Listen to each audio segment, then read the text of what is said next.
Hey y'all, it's Stephen Van Kampen-Lewis on September 18th, and today I want to do another, species highlight video where I'll talk a little bit about the care of a particular species, and then we'll do maybe a sort of a Google Earth zoom-in journey on some of the habitat and talk a little bit about where this species grows. And by this species I mean Cattleya walkeriana, which is one of my absolute favorite Cattleyas.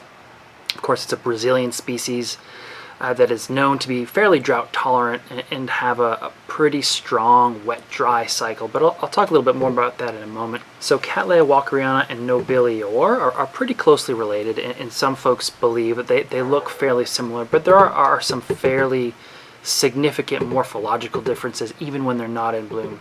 And I'm actually going to use actually a bad example of Walkeriana here as an example of what they typically look like. And I say this is a bad example. Well, first of all, most of my collection is with a friend of mine in Houston right now. He's taking care of them while I've got this sort of apartment jumping lifestyle going on, but by the end of October I'll have a new house and hopefully I'll get my Walkeriana Nobilior collection back. But I don't really have a good example of Walkeriana to show you, but I do have Kenny here. Now, my friend Susan here in San Antonio gave me this beautiful cutting when I moved here, and you can see that this Walkeriana has a single leaf atop each pseudobulb, and this is typically what Walkeriana looks like. I say this is a bad example because Kenny is actually typically considered to be Cattleya snowblind, which is Walkeriana by Lodigezii crossed back on Walkeriana, back on Walkeriana, back on Walkeriana, I think 4 times. So it really has a lot of Walkeriana-like characteristics, but it's not. It's actually a hybrid. And so that's why this is kind of a bad example, but it's what I have available, so it's what I'm going to show you today. You can see that the roots are fairly standard in terms of looking like Cattleya roots. See a bunch of green tips there. So this is a happy, healthy plant. I've added some some Spanish moss to hold in some of the moisture. I typically don't mount my Walkerianas because it's just too dry where I'm at, and I don't grow in a greenhouse all summer. So I've added some. I didn't want to take it off this mount either, since it's so nice and looks so great and so happy and healthy. So I'm just keeping it like this. The Spanish moss is a good way to add a little additional humidity, or at least retain some of the moisture around the roots for a little longer than if it wasn't there. Another interesting morphological characteristic of Walkeriana is that it typically grows a new growth when it blooms. Most of the Cattleyas that bloom for you in your collection typically have the blooms coming out the top of the pseudobulb. However, pure Walkeriana has a new growth that will come out, bloom, and then die, and then it'll put out a new pseudobulb growth in the spring. Another way you know that this is a hybrid is that this particular bloom here came out of the top of a bulb. Now, that's a characteristic that doesn't always mean that you have a hybrid. Walkeriana can occasionally bloom atop a pseudobulb, especially the ceruleas for some reason. I'm not sure why that is. Also, some of the hybrids will grow, that modified growth habit that blooms will carry on into various hybrids. For example, the primary hybrid between Lodigezii and Walkeriana will typically have the modified growth blooms.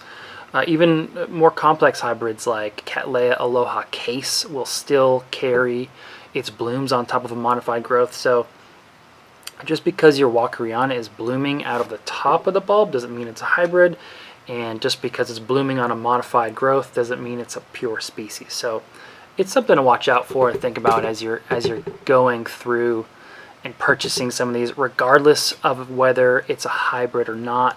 That intense, wonderful Walkeriana scent is passed on to its progeny, and You know, some of those hybrids are easier to grow and bloom. Some folks find Walkeriana difficult to grow and bloom. Luckily for me and my conditions, it's fairly straightforward and easy. But if it is a difficult one for you to grow, maybe getting a Cattleya Aloha case is a good idea, or a Brazilian Jewel, which is a primary hybrid, a man-made primary hybrid between Walkeriana and Nobilior, or really any of the Walkeriana hybrids. They're going to typically carry that amazing fragrance forward. So how do you care for these, or at least how do I care for these? I have them in a greenhouse from basically the middle of November till early April, and then I kick them outside. They seem to really, really like the Texas heat of the summer. They grow in really bright light. They really thrive under high heat conditions, and that's what they'll often grow under in the wild as well. So for potting, there's typically, when you hear about potting Cattleya walkeriana, people are recommending that you mount it because there's the thought that this species likes to dry off a little more than other Cattleyas, and you know, that's somewhat true. For me and my conditions here in Central Texas, I always pot it up. I don't typically mount them as was done here. This was grown in a greenhouse. Like I said, I grow mine outside, so I'll hit this one very often in the summer, at least next summer, with water. But I use large grade Orchiata bark or kiwi bark, which is what Fred Clark likes to use. Basically a high quality pine bark that's going to last a long time, so you don't have to repot regularly. Inside of a clay pot is what I use. The clay pot helps wick out some of that moisture, and a plastic pot holds some of that moisture in. So you know, if you're in a humid environment, maybe mounting it is a good idea for you, but it's not critical. There's a lot of Cattleyas and a lot of plants, or excuse me, orchids that need to be mounted. They don't really need to be mounted. They just need more air around the roots, and not to stay sopping wet for long periods of time. So of course potting really leads into watering. I don't really like to let any of my Cattleyas dry out completely in the summertime. It's just too hot. You know, some of the more skinny bulbs that you see online are from people that let their Cattleyas get bone dry during the growing season, and that's not, in my experience, that's not a good way to grow your plants. During the growing season, they shouldn't really be drying out 100%. They should approach dryness, and that's true for Cattleya walkeriana as well. I grow my plants with big, gigantic, fat bulbs, and a lot of the time my new growths have 2 leaves because they're that happy. So keeping them more damp during summertime is good, and more damp really is not sopping wet. It's not even really wet. I've gotten the wet-dry cycle such that they, like I said, they approach dryness in about 24 hours. So I water them in the evening every day if it's above 95 degrees Fahrenheit, which happens here in Central Texas for months on end. If the temperatures are between 85 and 95 degrees, I'll water every other day. And if the temperatures are cooler, I'll back off the watering accordingly to once or twice a week. Walkeriana is pretty temperature tolerant. They really like hot weather, and they will actually encounter light freezes in the wild. A light freeze, not a hard freeze, but a light freeze in the wild. So they're pretty cold tolerant too. They're going to have to be dry if they're going to see those cooler temperatures. Otherwise, rot can set in. Fertilizing there's nothing particularly special. I'm not even going to name a fertilizer. Whatever you're using on your orchids is fine for these guys. They don't need a particularly high amount of fertilizer, and they don't need any kind of particularly low amount of fertilizer. Just regular fertilizer. One fertilizer. Do not use bloom booster. Bloom booster is not needed. It's sort of an old-timey, at this point it's snake oil. We know that bloom booster is not important to blooming orchids, and it really isn't useful. There's no reason to spend money on bloom booster. Just get a good balanced fertilizer or the MSU formula, and then hit it with Kelp Max or some other kelp product once a month during the growing season, and that's all you really need. Again, nothing special for fertilizer. This species does appreciate bright light, and by bright light I mean bright Cattleya light. So if you are growing Cattleyas, you can grow it in that light, but they do a little better with a little brighter light. I'm not talking about blasting these guys with full summertime sun all throughout the day. Here in Texas, they would fry actually early in the season. So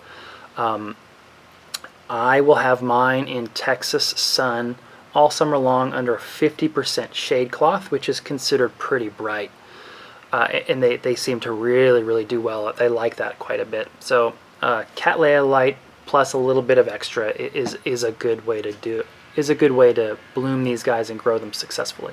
So the bloom season for Walkeriana for the species is typically fall and into winter, early winter. If you are getting spring growing or spring blooming Walkerianas, there's probably some Lotogesii in the background. It's probably not a pure species. Both Lotogesii and Walkeriana grow sympatrically in the wild, so they will actually hybridize.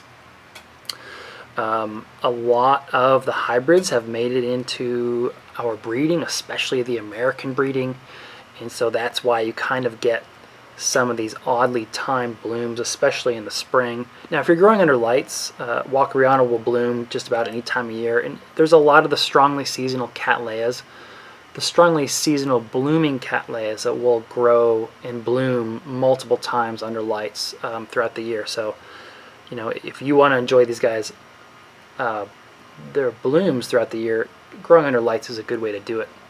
Something else to note that's really critical to blooming this species is there cannot be any night light whatsoever that doesn't come from the moon.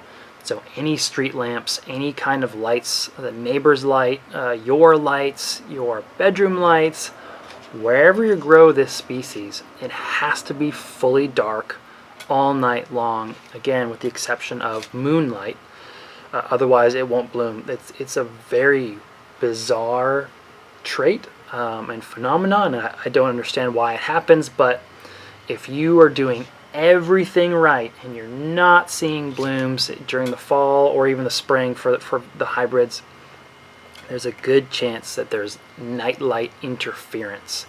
So make sure you keep that night light interference not at a minimum, just straight up gone. Don't allow it at all, and your plant should bloom just fine. Okay, so what I want to do again is kind of go through some of the habitat of this species, as well as kind of zoom in where in the world and where specifically in Brazil these guys grow.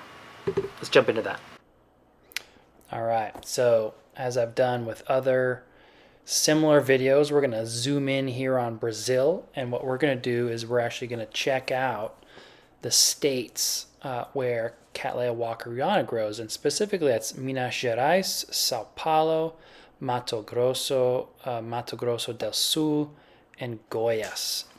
And these areas are particularly they're dry. So what's going to happen is that, you know, this species is called the queen of the savanna oftentimes, and they grow in an area called the Chapada, which again is a savanna-like area, so grasslands punctuated by trees, and the species does have, as you can see, the species grows towards the interior of Brazil, which has stronger wet-dry cycles for seasonal reasons.